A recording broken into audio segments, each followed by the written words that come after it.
Então, o que é iluminação? O que é libertação?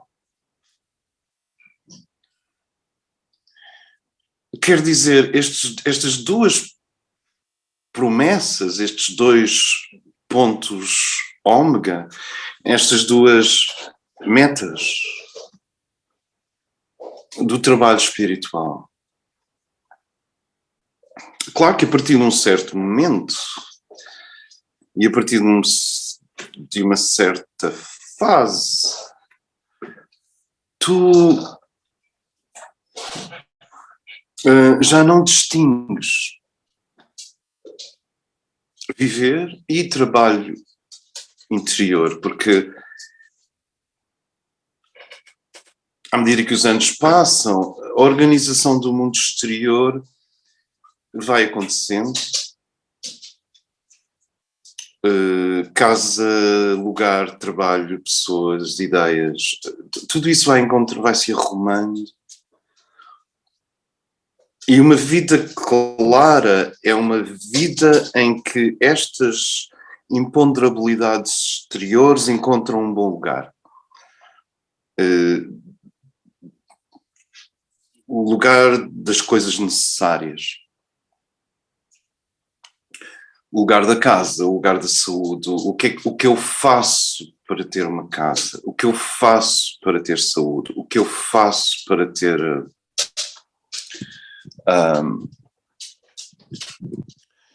crédito, o que eu faço para me integrar, o que eu faço para me adaptar. Há um momento, a partir de uma certa fase, se houver sinceridade, presença, honestidade, trabalho, ritmo,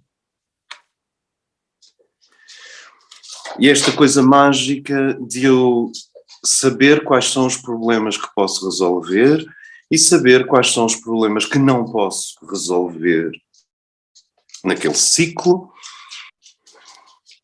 e saber descansar dos problemas que eu não posso resolver, e com a energia preservada resolver os problemas que eu posso resolver. Portanto, há toda uma arte de viver. Há toda uma ciência do contentamento. Há toda uma ciência de onde é que enough is enough. E quando nós encontramos esta proporção existencial, nem muito alto, nem muito baixo, nem muito frio, nem muito quente, e quando nos levamos a sério nas nossas limitações e nos nossos sonhos, e quando nos levamos a sério nas nossas limitações, e quando nos levamos a sério nos nossos sonhos, a vida arruma-se, a vida começa-se a arrumar. E quando a vida, eu não sei em que idade, para alguns será aos 35, não creio, mas à medida que os anos passam, a vida tende a sedimentar. As coisas vão se apresentando, as que perderam vitalidade vão esmaecendo, ou seja, de repente a vida acalma. Para que, não tem que ser sempre uma tempestade, para que, então, no centro diretor de todas essas forças,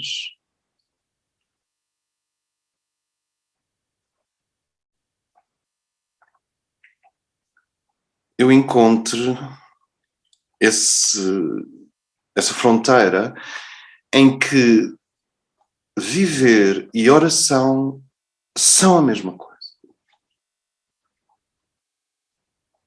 Claro que isto é alto, não é? Viver e orar são a mesma coisa, mas esse é o ponto, essa união em que a linguagem da existência, que é mental, psicológica, filosófica, pessimista, cínica, sarcástica, embittered,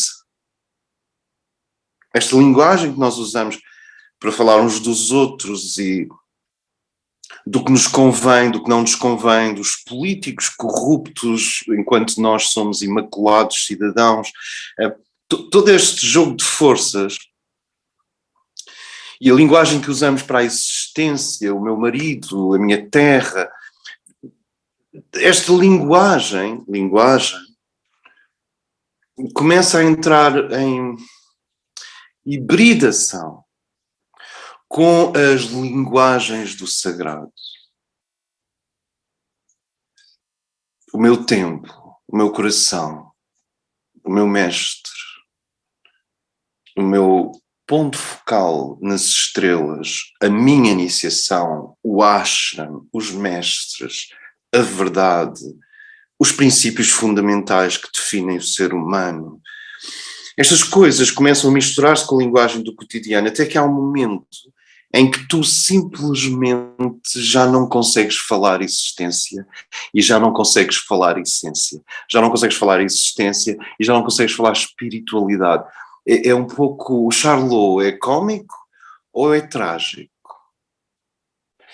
E portanto, com o indivíduo amadurecido,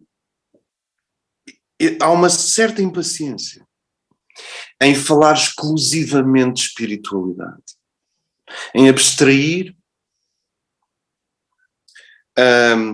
as experiências que a mente e o coração têm com a visitação de uma alma envolta numa esfera causal.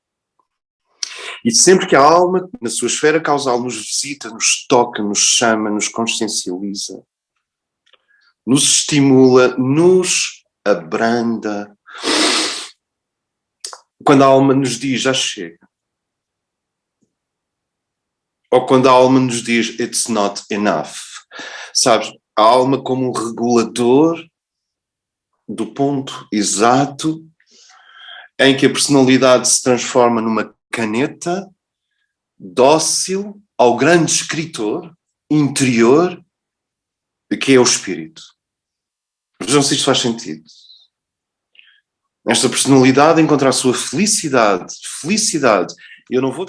A felicidade desta personalidade é quando a caneta, é quando ela descobre, afinal era só uma caneta. E quem é o escritor? Quem é o autor? Felicitas do grego, ou é latim? É latim, desculpa, é latim.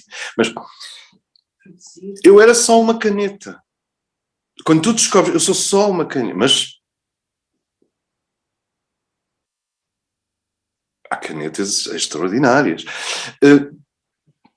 Eu sou uma caneta e alguém invisível, um Deus desconhecido, além de véus que eu ainda não posso abrir, mas que me usa para...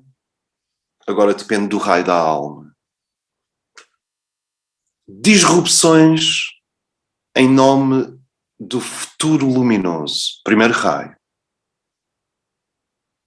A educação do mundo no coração. Segundo raio. A alta velocidade cultural e civilizacional de humanidades iluminadas. Terceiro raio. A harmonia das esferas. A sinfonia das esferas. Lembram-se? A música das esferas. Que reflete a ordem celeste. Quarto raio. O equilíbrio das esferas, que reflete a ordem terrestre, celeste, quarto raio. O amor e o fascínio pela precisão e pela verdade, quinto raio. A devoção ao fogo sagrado, a devoção aos altos luminares dos altos conselhos, sexto raio. E a capacidade de precipitar nos átomos, nas células, nos corpos, nas mentes, nos corações, nas sociedades, nas educações, o plano divino como ele é. Sétimo raio. E cada um de nós é atravessado por uma destas intenções do céu. Cada um de nós é um portal que o céu utiliza para chegar à noite escura, à noite que é a matéria. Não estou a falar da noite escura da alma, a lua que nós estudámos no último encontro. Então nós somos estas canetas portal. Somos portal porque a energia de raio da alma nos atravessa, e somos canetas porque somos chamados a uma narrativa, a deixar uma marca de fogo no mundo, antes de atravessarmos o arco da Rua Augusta na direção do oceano. Ou aquilo que a nossa cultura chama a morte. Mas é só um nome. A felicidade desta personalidade está numa espécie de desaparecer sagrado, que é muito diferente do desaparecer que egos impõem a outros egos, que tiranos impõem aos seus oponentes, sentem? Que prepotentes impõem aos mais frágeis. Esse é o desaparecer ao obscuro. Mas o processo iniciático é um gradual renunciar a pequenos attachments. E o attachment é no corpo astral. Eu tenho vários. O attachment é no corpo astral. É algo que diz assim: este objeto deve ficar próximo porque ele mantém a dor do vazio distante. Portanto, há uma relação entre a capacidade de ser preenchido por luz e a dependência em relação aos objetos. Não sei se concordam comigo. Eu vou repetir. É natural, há uma balança entre a capacidade de ser preenchido com luz, essa jovem vitoriana completamente nua, flutuando nas nuvens entre uma coroa de louros. Sabem o que é que eu estou a falar? O mundo. Essa capacidade de ser iluminado por dentro com luz e, portanto, tornar-se um curador, um curator no sentido da palavra curator. Fazer a curadoria do universo, apreciá-lo como um galerista, mas estar sempre pronto para partir para uma galáxia distante. Ou seja, o que é iluminação? O que é libertação? o que é transcender, que é uma palavra que sempre me meteu, não sei se é o caso, mas sempre me invocou um certo grau de intimidação. Transcender, porque quando nós somos mais novos nós percebemos tão pouco do universo e como ele funciona que a palavra transcender parece precoce. Transcender como se eu ainda nem sequer sei conduzir um automóvel. Se eu ainda não sei fazer arroz, se eu não sei como o mundo funciona, como é que eu vou transcender? Por isso eu uso pouco a palavra transcender porque ela é fascinante e abusiva, até um certo ponto. Mas a aventura das comutações de significados poderosos na mente do Logos. Portanto, nós podemos ver as 21 lâminas do tarot como 21 fogos diferentes que dão um flash na consciência, que gera significado, motivação, vontade e poder. E amor. Libertação e iluminação. Este processo de iniciação, que é a autoabsorção dos níveis exteriores do teu ser em níveis e núcleos mais poderosos, mais profundos, mais sábios, que têm a paciência e, portanto, a sabedoria de aguardar séculos para que eu resolva a minha relação com os animais e com os seres humanos e com o sexo oposto e com a economia e com a psicologia e com séculos, estes sábios que vivem dentro de nós, a sábia luz da alma, o poderoso fogo criador do espírito, aguardam pacientemente que eu vá comutando, que eu vá, portanto, que o ser vá mudando, que o ser total vá mudando o seu equipamento.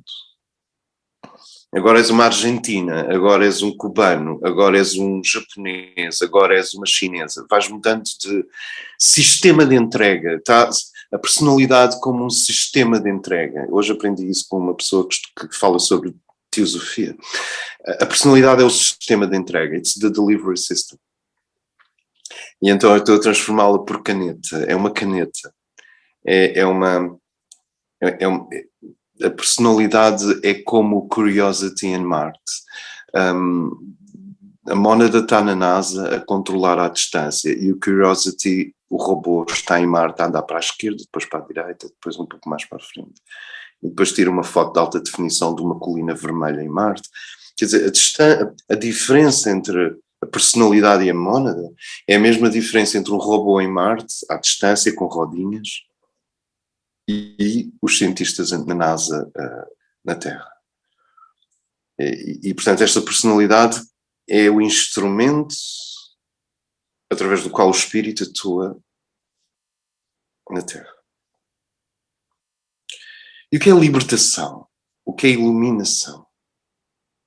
A felicidade da personalidade. E eu estou a usar este termo porque ele inclui os nossos sonhos de infância, a nossa intensidade como adolescentes, a nossa tentativa de planear uma vida como jovens adultos, a catástrofe como jovens, como adultos, em a vida não correu como planeámos, a crise de meia-idade em que vamos ao encontro das coisas esquecidas e as reintegramos na nossa vida, e depois o planalto de estabilidade a partir de uma certa fase no qual eu posso voltar aos primeiros sonhos de infância e ver qual é a forma que eles devem ter agora que tu és um ser amadurecido. Daí a palavra felicidade, porque ele inclui todas estas aspirações de todos estes níveis e todas estas fases etárias diferentes. A felicidade, e agora vamos substituir por uma palavra bastante indiana, a realização da personalidade, a atualização da personalidade, consiste nestas pequenas renúncias, algumas nem damos por elas, em que os attachments e os filamentos invisíveis que nos prendem aos objetos e aos lugares e às pessoas vão se desprendendo em função da luz que nos preenche por dentro. Portanto, o caminho doloroso é o caminho de tentar desprender antes de cultivar a luz dentro. Então, pessoas ainda se vazias por dentro tentam se esvaziar por fora. Isso é horrível. Isso é o caminho doloroso. E foi praticado em muitos mosteiros na Idade Média Europeia. O caminho alegre é que eu não me preocupo com os meus attachments, não me preocupo com os meus apegos, não me preocupo com... E eu estou a dizer attachments e apegos, não estou a dizer afeto.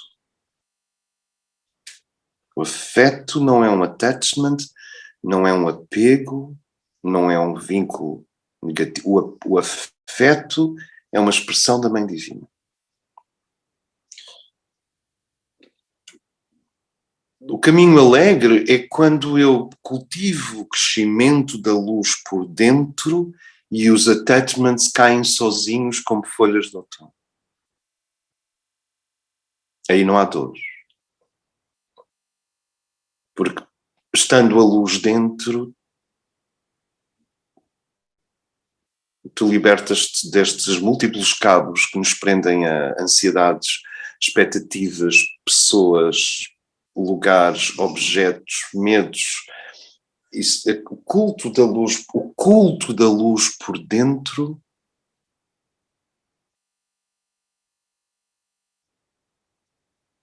liberta por fora.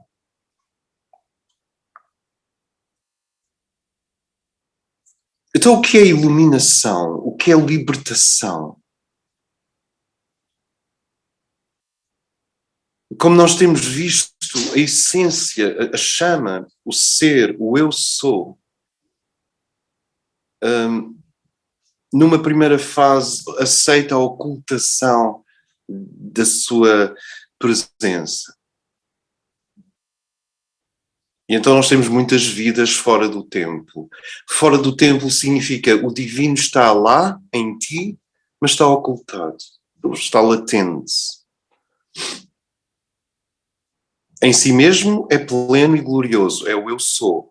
Mas do ponto de vista de um eu real final, ele permanece latente. Porque a obra não é a mónada, a obra é o iniciado. Isto faz sentido? A obra não é o espírito, a obra é o iniciado. A obra não é a essência, a obra é a sua encarnação. A obra não é a verdade, a obra é a historificação da verdade. É tornar a verdade um facto histórico no tempo e no espaço. Isto faz sentido, porque reparem, se nós temos organizações internacionais como a Cruz Vermelha, é porque alguém se lembrou de dizer, espera, parece-me que a verdade está demasiado longe, vamos puxá-la para baixo, vamos fazer hospitais gratuitos para o mundo inteiro. Com base da boa vontade mundial. Portanto, esta politização, se quiserem, ou esta objetivação da verdade, que é a obra. E hoje nós vamos aprofundar o julgamento e o mundo. E assim terminamos esta fase de trazer a nós, integrar o sistema, provavelmente Atlante, provavelmente com origem fora da Terra, provavelmente entregue pela hierarquia angélica, em nome do Logos planetário, aos povos da Terra. Provavelmente desde a Atlântida.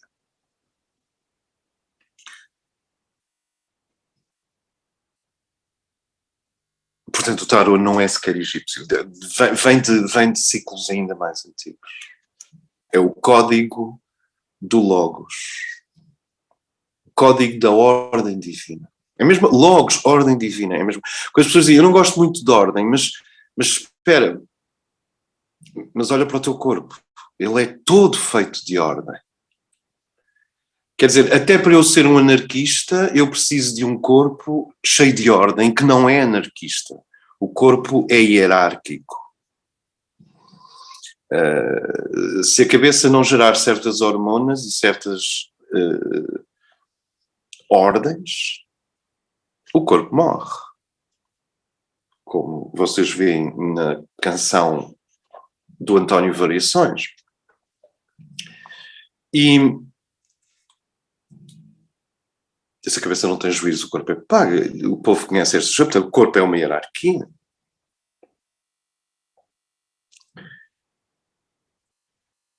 Ficou claro a Lua como um momento de vai e volta, de hesitação, de mergulho em zonas não resolvidas, de fazer aparecer, de fazer emergir, de detectar o crustáceo na laguna da nossa mistura. Mas esse ir e vir entre a laguna e aquele sol ao longe na Lua, esse ir e vir vai tal como um arado que passa por terra batida. Vocês dizem arado no Brasil, arar a terra. Tal como um arado ao passar por terra batida revela as minhocas e as ervas daninhas e as sementes daninhas, também a Lua é o momento em que a psique está mais sensível a ser arada e, portanto, vai vindo ao de cima o material espúrio, o material antigo que compõe o nosso ser. E, aleluia, o que a escola nos diz é: identifica-te com esse material, own it, apodera-te, toma posse desse material espúrio, metodicamente. Isto é, não é para fazer uma identificação com esse material espúrio mais que o necessário para dizer eu também sou isto. How about that? Portanto, a nossa mitomania, a nossa megalomania, a nossa grandiosidade, a nossa eroticomania, a nossa intransigência, todos os esquemas semi-inconscientes de domínio e controle, toda esta tendência para criar redes de poder à nossa volta. Isto não é teu, na medida em que é de todos, é da espécie. É mais acentuado em algumas pessoas, menos acentuado noutras, mas esta tendência do lacrau, esta tendência do crustáceo. E porquê um lacrau e um crustáceo? Porque são os mais antigos animais que nós temos vivos. E até nisso a intuição tarológica é, ao criar a simbologia da Lua, é precisa. Os crustáceos, os crustáceos da lobster, é essa parte de ti que é cega, combativa, mefistofélica, maquiavélica, sem nunca chegar a ser demoníaca. Eu não sei se me faço entender. Ok, então tu dizes, isto também sou eu. E quando tu dizes isto também sou eu, estás a secar o pântano. E o crustáceo fica sem ter para onde fugir, sem ter para onde se esconder. Vem a proposta da casa A Lua vai no sentido de, apesar da estrela, também há um inconsciente e um subconsciente. E esse subconsciente não é o subconsciente total, não é o inconsciente onde acontecem as alquimias que dão origem às grandes obras de arte. É o subconsciente celular, é o subconsciente astral, é o subconsciente mental, se é que podemos dizer assim, quer dizer, há uma atividade mental pré-consciente. Antes de eu dizer as coisas, qualquer coisa aconteceu em ti, já reparaste? Mas tu vais percebendo o que pensas porque vais falando no que pensas. Os extrovertidos são assim, eles só sabem o que pensam na medida em que podem falar ou escrever sobre o que pensam. E este processo de detectar que há algo de errado no reino da Dinamarca da minha mente, há algo de errado no reino da Dinamarca do meu corpo astral e há algo de errado no reino da Dinamarca do meu corpo etérico. Há algo de errado por trás destes corpos. Isso é mostrado na carta a Lua como aquele crustáceo anterior ao Jurássico,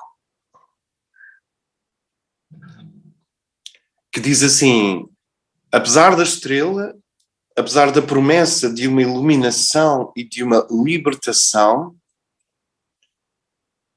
own, apodera-te, torna-te dono, diz, eu também sou isto, em relação a estes materiais e estas forças que navegam naquela poça na berma do caminho. E quando tu dizes eu também sou isso, quando tu dizes ok, eu também sou isto, há um grande apaziguamento, porque tu não deixas de ver estas forças como um insulto à tua santidade. Desculpa. Deixas de ver essas forças como um insulto, tipo, mas eu sou um santo, o que é que está aqui a fazer? Isto é um insulto. Isto deve vir das forças involutivas. Não. Antes de mais nada, vem do facto de que nós temos uma cauda. Nós temos, os animais, a cauda é visível, mas nos humanos a cauda não é visível, exceto naquelas festas. Mas nos humanos a cauda não é visível, mas está lá, e essa cauda que está lá é uma antena que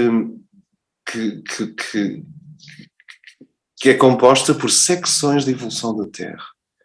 E, portanto, eu preciso de dizer eu também sou isto, mas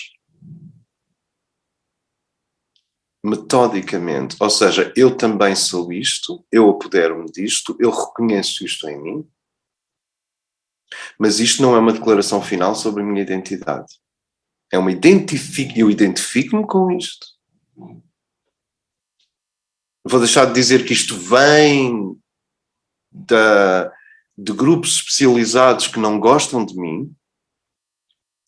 É meu.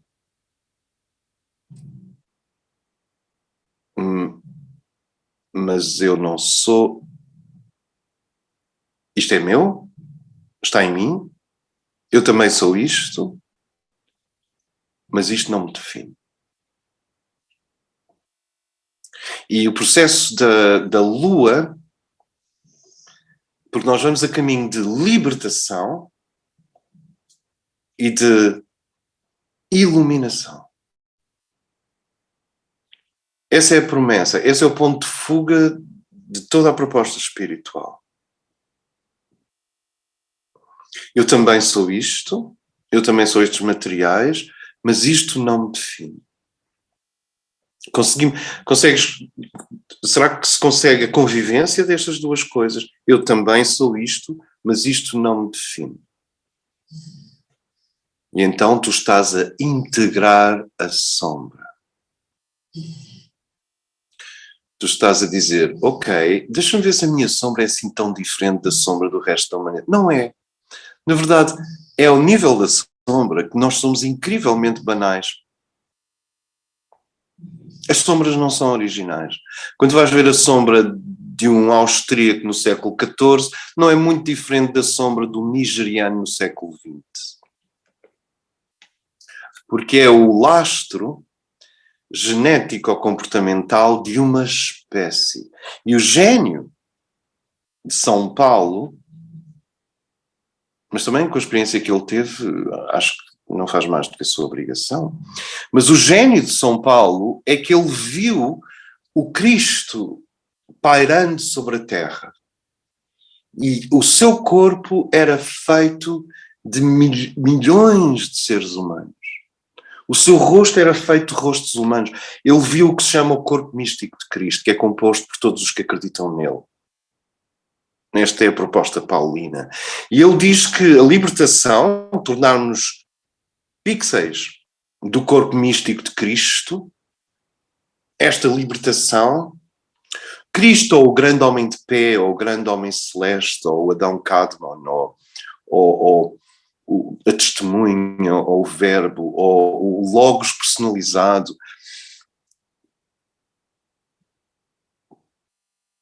E o que ele viu foi que, portanto, ele teve que ficar cego para ver. O que São Paulo viu foi, já percebi o projeto. Aquele homem na Galileia vem-nos dar um template, vem-nos dar um modelo, e na proporção em que cada um faz uma imitação de Cristo, ou de Krishna, ou da consciência do Bodhisattva, e podemos continuar a traduzir isto por povos e folclore. Então, ele já percebeu o projeto. O projeto é que o Logos veio como pessoa dizer: eu também posso ser pessoa. E tal como eu posso ser pessoa, diz o Logos, até então, só compreendido no âmbito da geometria sagrada,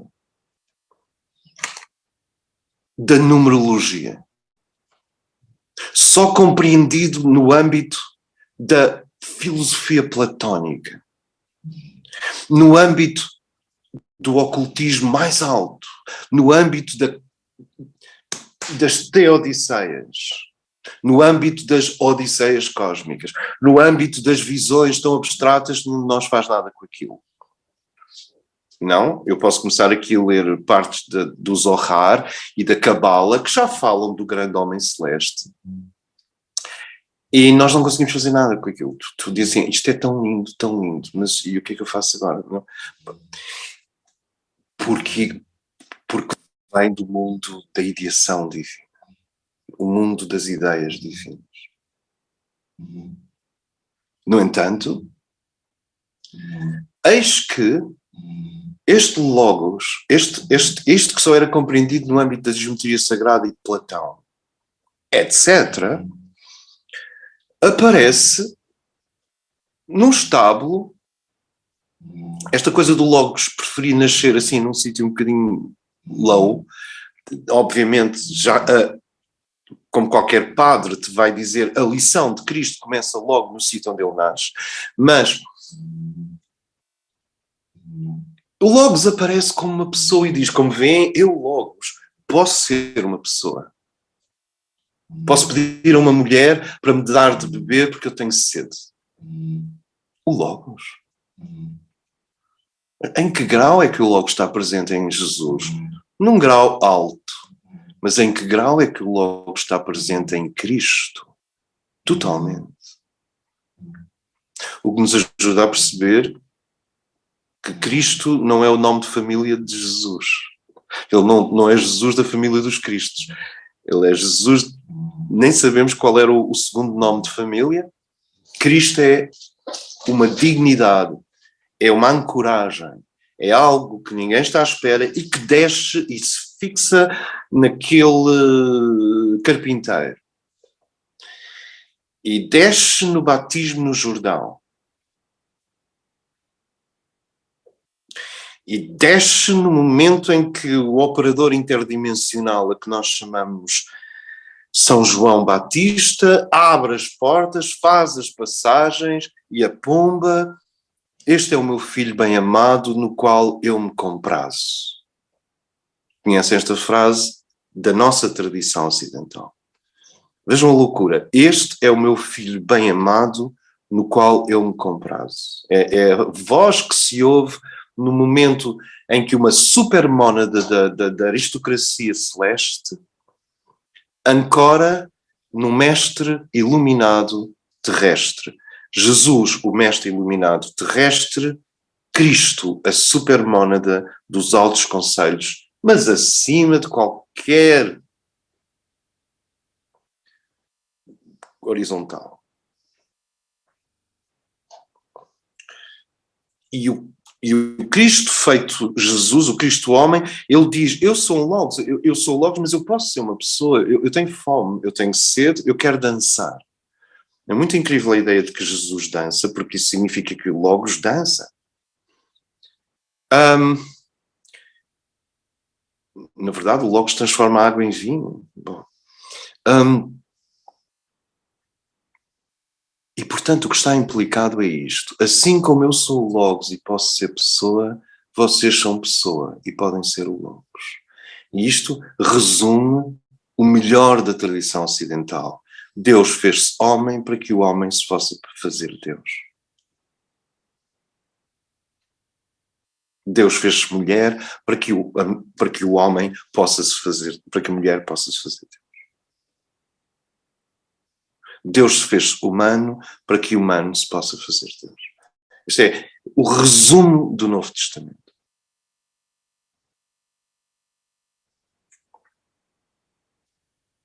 E o que vemos no fim do tarô é que o louco, para onde tudo é latente, o louco é uma semente da consciência, mas ainda não é o brotar da consciência, o brotar da consciência é o mago. Aquilo que começou no louco termina na apoteose. Eu vou usar um termo.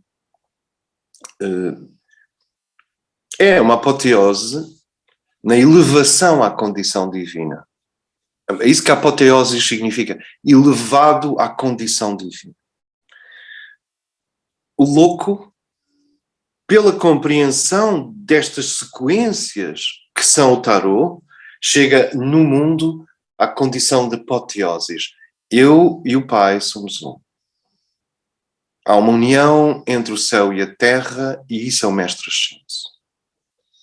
A libertação e a iluminação têm vários graus. E a carta ao mundo, como todas as cartas, têm vários graus. Portanto, deixem-me dizer isto agora. Uma carta do tarô pode ser lida desde o nível mundano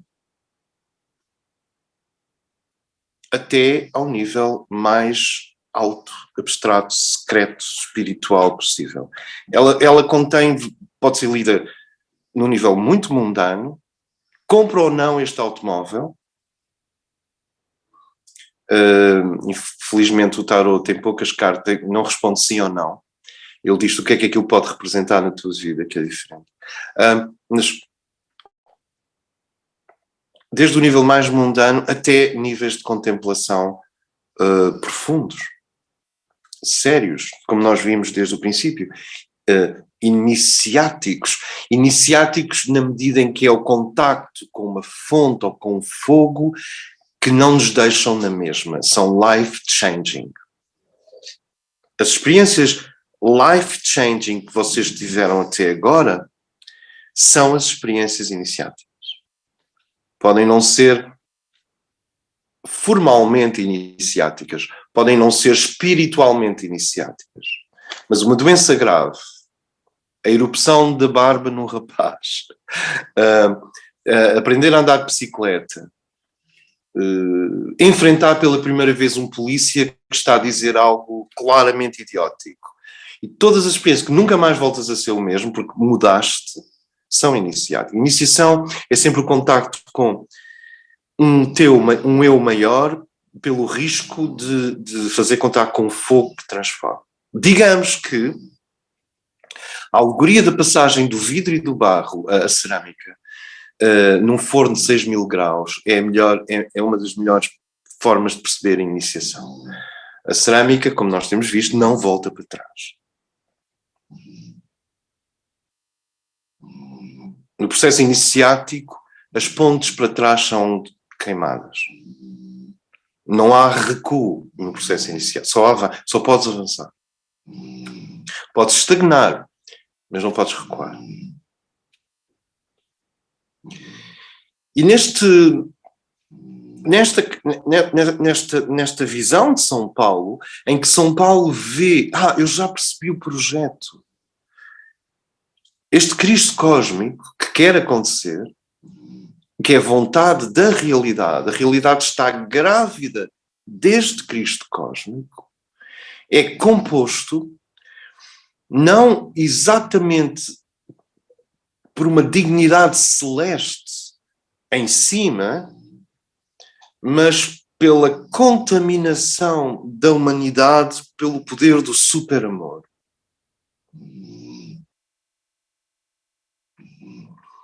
Pelo contacto da humanidade com um nível de amor impossível de observar na natureza, na história, nas relações humanas que nascem do comércio e da mercadoria, que são as relações humanas que marcavam a vida do Mediterrâneo, naquela época. Portanto, ele vem como o Deus do amor, ele vem trazendo o raio do Sol e o raio de Vênus, ancorar o Sol e a escola venusiana na Terra. Ele vem como o mensageiro do amor. É a estrela. O Novo Testamento é a estrela. Não sei se me faço entender. E depois o que é que aconteceu? Depois aconteceram 2000 anos de lua. A Igreja Católica fez a sua versão da estrela. Os poderosos sancionaram essa versão. A mensagem do pastor de Nazaré transformou-se num instrumento de manipulação de massas. Tão mais grave quanto o facto de toda a gente tem um Cristo interior e, portanto, não pode ignorar essa mensagem e, portanto, és manipulado por forças tirânicas que usam a mensagem para os seus próprios fins. A visita daquela estrela, antes que a visão de São Paulo, que é um homem cósmico, o Cristo, composto por milhões de seres humanos, essa foi a visão que ele teve. Portanto, para ele a humanidade irá formar o Cristo. A encarnação final do Cristo não é um ser, é um estado de consciência coletivo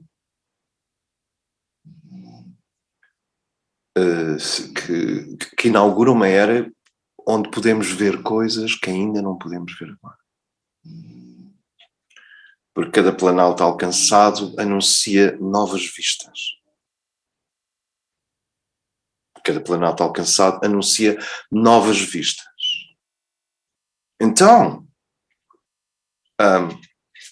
depois da estrela, depois de eu estou contigo, esta é a verdade, já destruímos os ídolos, aliás o próprio Cristo tratou de destruir ídolos, ele próprio foi a torre.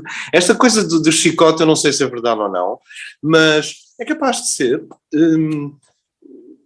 Há uma ira divina, ainda bem que há uma ira divina, espero é que, bom, mas ainda bem, há uma ira divina, e portanto o expulsar os vendilhões do templo tem a ver justamente com estes ídolos aqui, não. Ok, querem idolatrar o Deus das moscas, no problem, mas mais lá embaixo, mais lá ao fundo, no vale, debaixo das palmeiras, porque aqui é o templo do Deus vivo. Portanto, há uma expulsão do templo e depois vem o Sermão da Montanha. E o Sermão da Montanha e uma série de outras intervenções são claramente the star, a estrela. As personalidades estão quietas e um logos tornado pessoa fala de impossíveis atrás de impossíveis, atrás de impossíveis, atrás de impossíveis. Vira a história do contrário ao contrário. Sabes? É como se os seres humanos, depois do Sermão da Montanha, isto não se aplica às ordens secretas, nem às ordens órficas, nem às escolas de mistério do Mediterrâneo, nem aos essénios, nem à escola de Luxor, porque esses grupos já estavam à frente do Novo Testamento, já conheciam internamente. Isto veio para as massas, que é um trabalho muito mais difícil, como vocês imaginam. E a estrela é esta coisa que acontece em que tu tens estas pessoas à volta da montanha, que na verdade era uma colina, e o Logos tornado pessoa inverte a história. É como se até esse momento a humanidade julgava que o pullover estava vestido na posição correta, Mas não, depois do Sermão da Montanha a humanidade percebe, vestimos o pullover do avesso. Olha as costuras todas à mostra. E o que Jesus faz é tirar o pullover da história, inverter, pôr as mangas no sítio certo. Agora vistam isto. E os seres humanos vestem e dizem, agora a história está na versão, está na posição correta. Porque bem-aventurados são os que têm fome de justiça, porque deles será o reino dos céus. Isto não faz qualquer sentido no mundo dialético de então. Nem hoje. E bem-aventurados os pacíficos, porque herdarão a terra. Ele está a virar a história ao contrário. Sentem o que eu quero dizer? Vejam se isto se nos atinge. Ele está a virar a história ao contrário. É a justiça, a paz, o amor, a inteligência que geram a bem-aventurança. Isso que vocês andam à procura com as carruagens bélicas do Egito, dos faraós, com os barcos militares de César, com as frotas gregas espartanas, com as invasões persas. O homem está sempre em busca do êxtase. Nós somos uma criatura de êxtase. Nós fomos criados para o êxtase. Nenhum ser humano irá aceitar menos do que o êxtase. E nós temos um motor de insatisfação que nos leva na direção do êxtase. Não estou a falar de uma insatisfação patológica e crónica, não estou a falar de uma insatisfação patológica, estou a falar da insatisfação com a existência. E isso aponta para o êxtase. E ele vem-nos dizer, mas o êxtase não se atinge pela forma como vocês estão a viver. Ele vira o pullover da história ao contrário e mostra que o êxtase vem, a bem-aventurança, vem, êxtase e bem-aventurança são muito próximos, vem com a justiça, com a fé, com a verdade, com o bem, com a mansidão. A mansidão, mas esta mansidão é muito especial. Com a mansidão, com a fome de justiça,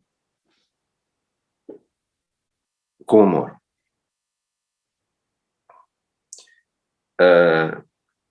Nas escolas de mistério, isto já vibrava no éter, mas é um éter de 3 km quadrados.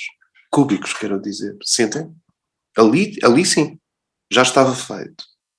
As escolas de mistério são enxertias do futuro numa árvore enraizada no passado. Isto faz sentido, porque não são escolas de mistério, são umas coisas falsas, estranhas, que são uma perca de tempo.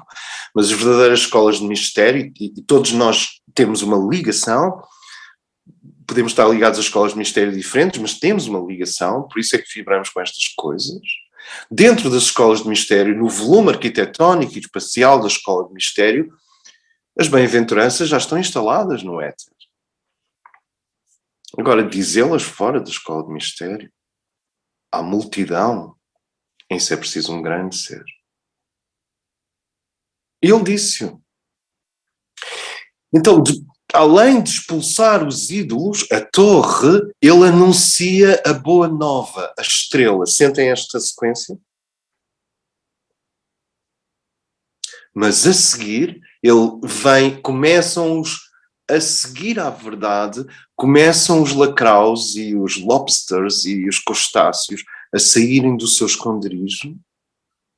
E eu não tenho fascínio por estas guerras ontológicas e estas guerras cósmicas. Eu, por mim, estava num planeta só com cisnes, transparentes. Era aí que eu queria viver. Mas os factos são os factos. E então os lacraus e os crustáceos começam a sair de dentro das suas poças e, assim como uma grande luz brilhou, sintam a estrela, uma grande sombra, um guardião do umbral da história, as forças que querem virar de novo o pullover ao contrário, que nos querem dizer que as costuras à mostra, que é tão fácil fazer o papel que eu estou a fazer, que é dizer mal das pessoas prepotentes e ditatoriais e envolvidas com forças involutivas. É mesmo fácil. Mas vou continuar. É fácil. Eu não gosto quando as coisas ficam fáceis, mas pronto, vamos continuar. Essas forças estão a tentar convencer outra vez a humanidade. Não, essas costuras são certas, é mesmo assim. É mesmo assim que deve ser. Com genocídios, com invasão, com desrespeito pelas minorias, com perseguição da mulher, com o abafar a liberdade, com o abafar... É assim. Portanto, essas forças estão a tentar inverter o pullover outra vez. E estão a tentar fazê-lo de há 2000 anos para cá. Portanto, depois da grande estrela brilhar, materiais espúrios e forças que se moviam underground começam a tornar-se upperground. Percebem o que é a Lua? É a passagem do teu underground para upperground. As coisas começam a aparecer. Eu não estou a falar do lado da sombra, que é maravilhoso, porque há material maravilhoso também naquela posse. Há material maravilhoso, mas aí tínhamos que entrar na ideia de repressão. O que podemos fazer, mas reprimimos, vai parar à sombra também. E, portanto, o violinista que tu podias ter sido, mas não foste porque a tua família não tinha dinheiro, e está lá reprimido, convive no inconsciente com o desejo de vingança da criança que foi magoada por uma figura de autoridade. E, portanto, na sombra está tanto o desejo de vingança inconsciente, como está o violinista esquecido. Portanto, a sombra tem luz, a sombra tem coisas luminosas. O próprio Jung dizia que no inconsciente, 99% do inconsciente é ouro, e 1% é esse guardião do umbral, é essa força, é esse crustáceo. Portanto, eu não generalizaria que a carta, a Lua é sempre má. Ela também pode significar um dom reprimido, uma competência ignorada, vida não vivida. Vê bem, vida não vivida quer voltar. A carta à Lua tem estas duas valências. Noite escura da alma, forças gregárias, forças cegas, forças antigas, foram ativadas e começam a tornar-se perceptíveis agora que tu tens a luz da estrela para te iluminar. Então tu já podes ver as forças. É como entrar numa cave com uma lanterna. É isso que acontece. E na Lua há materiais espúrios, materiais negativos que vêm... Mas na cave não está só o crustáceo de código genético do passado. Não está só o contacto com a resistência natural do universo à evolução. Há um impulso evolutivo, há um elan vital, há uma força que quer viver, e ela está em toda a parte, nas ervas que crescem no teu jardim, nas unhas, por acaso as unhas são feitas de células mortas, mas há uma força que quer viver, que gera pressão sobre as nossas artérias e sobre as nossas veias, há uma pressão arterial, há uma força que quer viver, e essa força está em toda a parte, e não sei, eu não lhe vou dar nenhum nome, mas essa força que quer viver, quando reprimida, gera entidades no inconsciente. Deixa-me dizer isto outra vez. A força que quer viver é inerente a qualquer entidade, a qualquer ser, das impalas até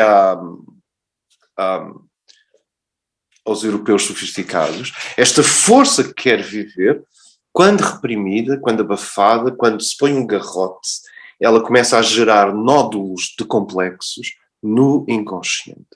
E, portanto, a vida não vivida forma uma figura estranha no nosso inconsciente. Sente o que eu estou a dizer? A vida não vivida forma uma figura que anda de lá para cá, nos salões do nosso inconsciente, arrastando o seu veludo e a dizer a famosa frase da fada má, na Bela Adormecida. Lembram-se? Na Bela Adormecida, vamos celebrar a coisa boa, loura,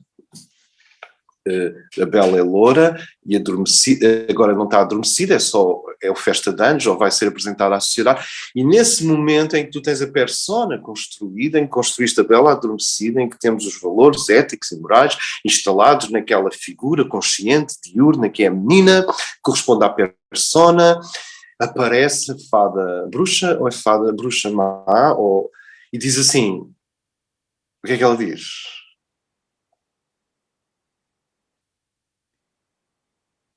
O que é que diz a fada má quando aparece na festa de apresentação da Bela? Que ainda não é adormecida, é a Bela por adormecer. Porque quem vai adormecer é a fada má, é a bruxa má que vai adormecer. Porque ela vai se picar num fuso. Ela diz, não me convidaram para a festa. Portanto, toda a força de vida, toda a vida não vivida, eu não estou a falar de vontade para o mal, porque isso é raríssimo. E não estou a falar de aberrações comportamentais, que também são relativamente raras. Estou a falar de toda a força não vivida que legitimamente deveria encontrar um vaso, uma arena, uma expressão, forma uma bruxa má no inconsciente. Isto é aceitável. E vamos com calma, porque o processo da consciência que nos está a ser ensinado pelo sábio é de que é preciso abrir ao ponto em que há uma relativa capacidade de diálogo entre a parte eleita do ser e a parte condenada do próprio ser.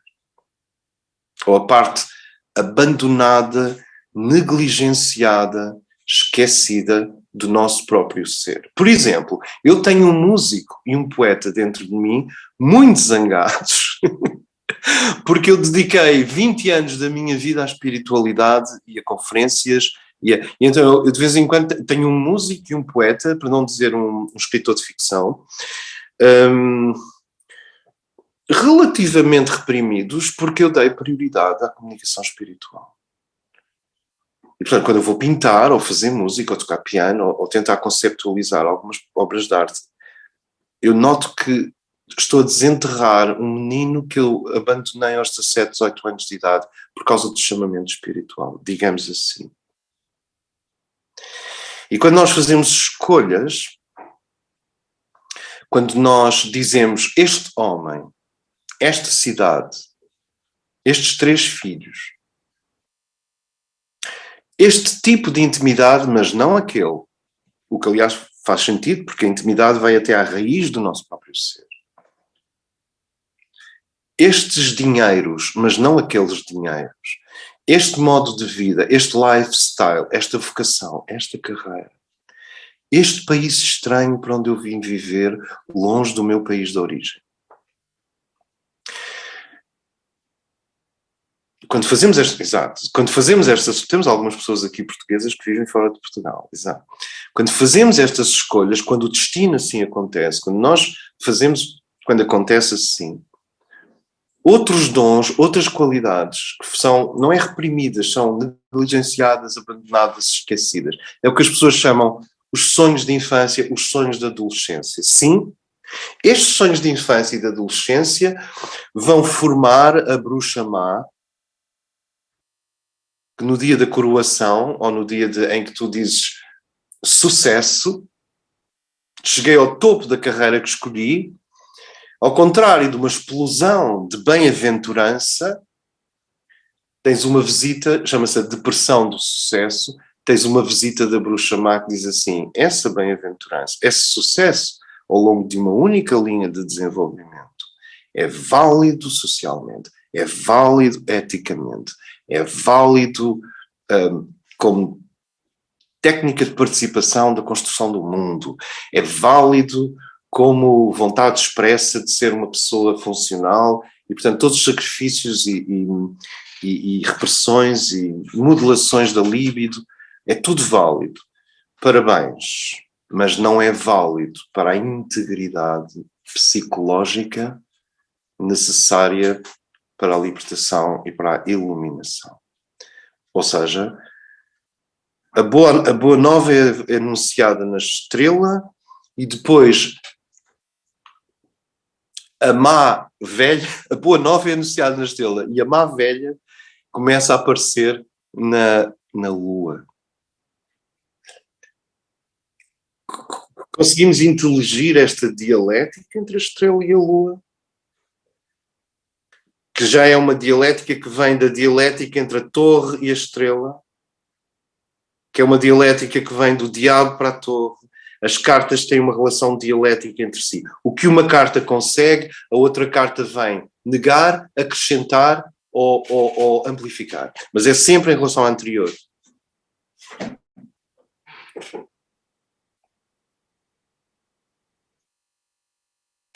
E na Lua nós temos este crustáceo. Este crustáceo é duplo. E é muito importante perceber como ele é duplo. Por um lado, tem material negativo, que nós não lhe podemos chamar reprimido exatamente. É negativo porque é intrinsecamente negativo. E depois temos material positivo que se tornou negativo porque é a nossa vida não vivida. E os psicólogos, aqueles que são os médicos do coração, talvez os verdadeiros médicos cardíacos sejam os psicólogos têm muito cuidado com isto. Eles, quanto menos esperas, eles fazem-te esta pergunta sem dar por isso. E a sua vida não vivida? Eu não estou a falar de que a pessoa vai libertar uma vampira noturna. Não. É a tua vida não vivida. Quer dizer, as outras valências, as outras articulações, as outras saudades, os outros sabores. All the colors you are. E as outras cores? E pode-se dizer, mas isto não é justo, porque uma vida é pouco tempo. E nós temos 20 anos para criar uma personalidade e integrar na sociedade. Isto é muito duro. Ser uma pessoa decente e funcionar na sociedade, e funcionar é muito duro, porque tu tens que formar-te como quase da mesma maneira que uma chave é cortada, o metal de uma chave é cortado para se ajustar a uma fechadura que já lá estava. E grande parte dos anos formativos na nossa vida, nós somos transformados numa chave, numa fechadura, que é a sociedade que já lá está. Mas e as partes da chave que foram cortadas, caíram no chão, na serralharia, onde é que elas estão? E esta imagem é forte. E esta carta à Lua é acerca de agora nós vamos peneirar, garimpar. E é aqui que está a nota da carta da Lua, que é tão facilmente esquecida. Nós vamos peneirar, garimpar, como os anões da Branca de Neve. O que é que os anões faziam? Qual é a profissão dos anões? 7. Ela é branca. Portanto, ela não deve ter nenhuma cor, porque já é branca. Não é estranho que uma branca tenha 7 à volta. São justamente as 7 cores em que se divide o branco. Então, quem são estes? Qual é o trabalho dos anões? De manhã, eles vão... São mineiros. São mineiros. Tu vês o psicólogo é um mineiro, o psicanalista é um mineiro, que vai contigo, é o 8º anão, que vai, o psicólogo, o psicanalista é o 8º anão, que vai contigo, eu vou trabalhar na mina, eu vou. E a ideia é voltar para a Branca de Neve, é melhor dizer de neve, não vamos deixar só branca, porque é polémico, é voltar para a Branca de Neve com joias. E o trabalho da Lua é este trabalho, portanto eu estou a tentar amplificar a nossa compreensão da Lua. O trabalho da Lua é garimpar, peneirar. Consegues em que eles passavam a vida a peneirar o cascalho do rio? E nós dizemos... isso é difícil, porque o que é que está lá no cascalho do rio? Lodo, pedrinhas, conchas sem nada lá dentro, galhos podres, algas, limos, Estou-me a lembrar das minhas férias na Torreira, em Aveiro. Algas, limos, um, um, latas de Coca-Cola e deitadas para ali. E pedras preciosas. Formas de fazer. Formas de fazer, formas de te fazer, que nunca foram testadas, nunca foram feitas. E pode-se dizer, bem, mas já que a estrela estava na carta anterior, porquê é que a estrela não vem até aqui à carta da Lua, iluminar diretamente, e quando a estrela ilumina, tu vês as pedras preciosas todas, não precisas de garimpar, vais com uma pinça e tiras as pedras preciosas para dentro de um balde. Este sítio onde se encontra o precioso esquecido está sempre ligado à ideia de ir a um sítio escuro buscar uma coisa boa. Ir a um sítio escuro, garimpar, peneirar, para encontrar a coisa boa que está no meio das coisas espúrias. Sentem a dificuldade do trabalho psicanalítico. E nós dizemos, mas porquê é que a estrela não ilumina ao meio-dia o rio, a gruta? Porque reparem, é sempre um sítio escuro. O rio é escuro, as coisas estão debaixo da corrente, tu tens que curvar-te, pegar na peneira, passar a peneira, pôr com uma pá o cascalho na peneira, garimpar e passar, rodar, até que a água vai-se embora e fica claro o que é bom e o que não é bom. Quer dizer, o que é precioso, o ouro, as pedras preciosas, e o que não é bom. Mas vem do escuro, vem do fundo do rio. Com os 7 anões, que é a mesma imagem, eles vão para uma gruta. A gruta é escura. Vão para uma mina. A mina é escura.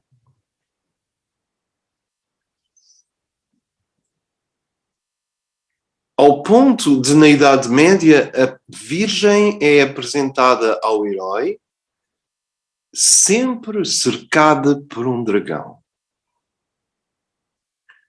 É como se o herói disse, bem, bom, vou finalmente ter o meu momento de namoro debaixo das romanceiras. Não, porque a Virgem, a noiva, tem um dragão à volta.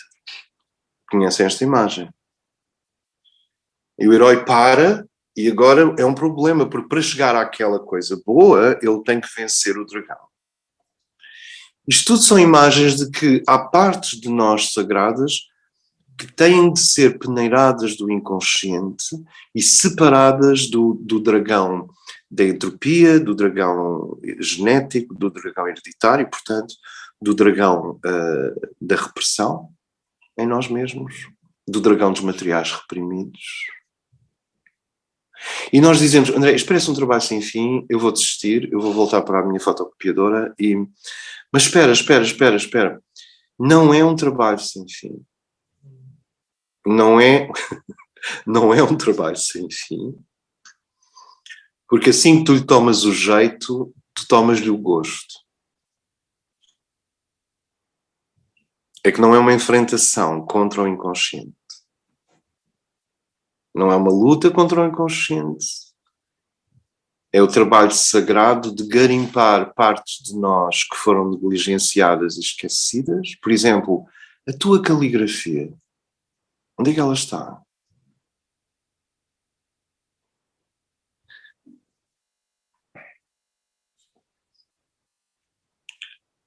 Porque com estas coisas nós esquecemos da caligrafia. E onde é que está a tua caligrafia? Tu lembras-te quando tinhas uma letra e os teus pais diziam: tu tens uma linda caligrafia. Alguém que já teve uma bonita caligrafia e depois foi perdendo a caligrafia porque a vida não está para isso. Mas a caligrafia é um gosto, a caligrafia é estético, a caligrafia... Lembram-se da vossa caligrafia? Onde é que ela foi parar? Mas a caligrafia é das coisas mais próximas da psique que existem.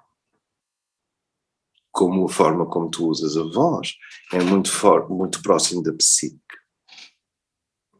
A caligrafia é quase como um eletrocardiograma da psique. Porque é que escolhemos um T daquela forma? Porque é que escolhemos aquele S? Porque é que temos aquele cuidado?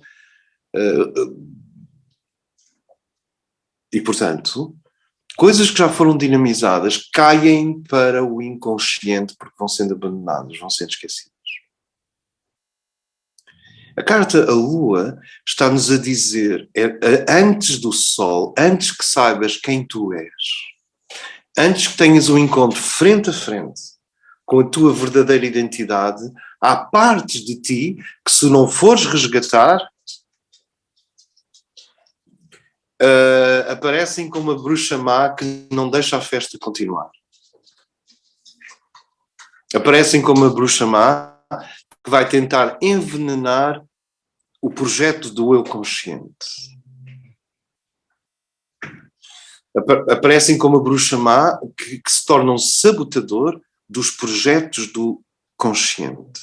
Ou seja, material negligenciado pelo consciente vai parar ao inconsciente, torna-se uma bruxa má e depois volta para sabotar o processo do consciente, porque existe uma vocação no ser para a totalidade e não para a parcialidade. E existe uma vocação na sociedade para a parcialidade e não para a totalidade. A sociedade não precisa de ti todo. Só precisa de uma parte de ti. Já repararam? Só faltava a sociedade precisar de mim todo. Nem eu daria essa confiança à sociedade. Mas a sociedade precisa de pequeninas partes de ti. A pessoa da contabilidade, a professora de português, a especialista em direitos humanos, a socióloga, o rapaz que faz logotipos, a professora, já disse outra vez, o taxista, o cientista, só precisa de uma parte de ti. Mas a tua espiritualidade precisa de todo o teu ser. Por isso, projetos sociais não são projetos espirituais.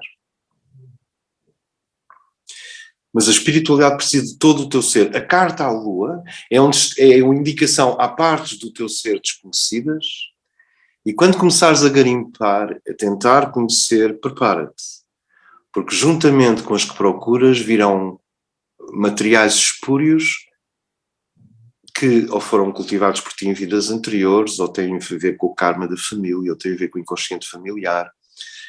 Se vocês quiserem perceber o que é o inconsciente familiar, procurem a pintura da Paula Rego. A Paula Rego é o inconsciente familiar. É o que as famílias não querem mostrar. Está lá, na Paula Rego. Mas também está o bom. Se bem, é tudo muito estranho. E portanto o que a carta está a dizer, o que aquela lâmina está a dizer é: há uma noite escura da alma, a estrela recusa-se a iluminar ao meio-dia a escuridão diretamente. Tu tens que entrar lá, como os anões da Branca de Neve, como os garimpeiros, e trabalhar, até que trazes de lá uma pedra preciosa. E 2, e 3, e 4.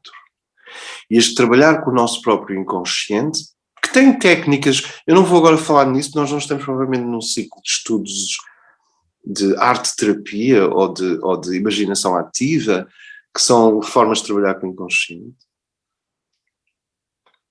Mas, porque, reparem, grande parte da psicanálise junguiana tem a ver com a carta à Lua, trabalhar com o inconsciente. Mas o que sabemos é que este inconsciente é este material que está na poça é um compósito de passado arcaico. Muitos males de hoje são bens arcaicos, já foram bens antigamente, mas agora são maus. São maus. Agora são maus. A pedofilia, houve uma fase na história da humanidade em que a palavra não existia e não era criminalizada. Sentem o que eu quero dizer? Acontecia de vez em quando, ninguém queria saber. Nem sei se era um bem, não posso dizer que é um... Mas hoje tornou-se um mal porque nós hoje temos informação científica sobre o que acontece ao cérebro em desenvolvimento se acontecer um abuso sexual de infância. Sistemático, pelo menos. Entende? Portanto, muitos males eram bens, eram negligenciados e muitas coisas que hoje são claramente um mal já foram bem em tempos. Portanto, ainda há essa questão da desatualização ou da reatualização do que é um bem. E quando falamos da atualização de um ser humano perante si próprio, é esta capacidade de ele dizer, perante a minha consciência renovada no último verão, porque eu tive naquela conferência, ou tive aquele flash, ou realizei isto, ou fui inspirado desta maneira, portanto, perante esta transformação que aconteceu no último outono, o que é que eu posso atualizar em mim agora? Como é que eu me atualizo perante a minha consciência? Isto implica que a consciência vai sempre à frente da personalidade. A personalidade atualiza-se, mas a consciência está sempre atual. Ela vai sempre à frente. Vamos reparar que há uma diferença entre a consciência e a personalidade. Ou se quiserem, uma diferença entre a consciência e o comportamento. Ou não há. A consciência está sempre limpa, impecável, apontando o verdadeiro e o puro e o caminho e a direção. Mais ou menos, porque não... Mas o comportamento não está ao nível da consciência. E quando falamos em atualização, é isso, é trazer o comportamento quase ao nível da consciência. O que faz com que a consciência vá para um nível ainda mais alto. E esta atualização de si próprio, este garimpar nas águas do inconsciente, eu também sou isto, eu também sou o crepúsculo, eu também sou a parte de mim que é primitiva, eu também sou a parte de mim que é caótica, eu também sou todas estas jogadas sombrias atrás do consciente, eu também sou o Mefistófeles e o Maquiavel, e, sabes, eu também sou isto tudo, e de repente, todo esse material, em vez de estar fora do círculo da consciência, remetido para um deserto inconsciente, é trazido para o sol da tua consciência e é para isso que serve também a noite escura da alma. E depois de reunidas estas partes e dons e qualidades serem reveladas e coisas em ti que não são boas também serem reveladas, depois deste trabalho há um momento em que tu passas para o sol. E o sol só é possível ser apresentado se eu fiz um esforço para garimpar raios de sol de mim mesmo que estavam no fundo do rio junto com as pedras e o cascalho. Sentem a coisa? A completude, a vocação do universo não é para a santidade, é para a completude. E aquele que se esforça para ser completo, mesmo psicanaliticamente, depois tem o prémio do sol, que é como se o universo dissesse, tu tiveste a honestidade e a capacidade de não negares o teu guardião do umbral, não negares o cascalho, não negares o fundo do rio. Há um lodo, há um limbo, há um lodo e um limbo e um sedimento no fundo do rio. E tu disseste, isto também sou eu. E por causa disso nós mexemos o fundo do rio e nessa poeira, nessa dessedimentação, o bom e o mau começaram a pairar numa suspensão dentro de ti. Esse é o momento da lua. Olha o meu bem, esquecido. Olha o meu mal, que eu não reconhecia. Ok. As pessoas dizem assim, já nada me surpreende, não é o que as pessoas dizem. Mas a questão nunca foi essa, pois não. A questão é, quando é que tu te surpreendes a ti próprio? Porque triste é se uma pessoa disser, já não me surpreendo a mim mesmo. Isso é triste.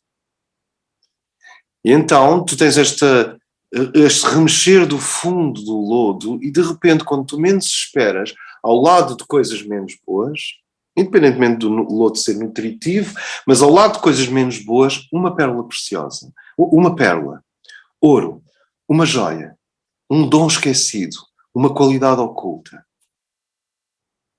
poderes internos que estavam misturados e abafados juntamente com todo o outro material negativo. Isto faz sentido?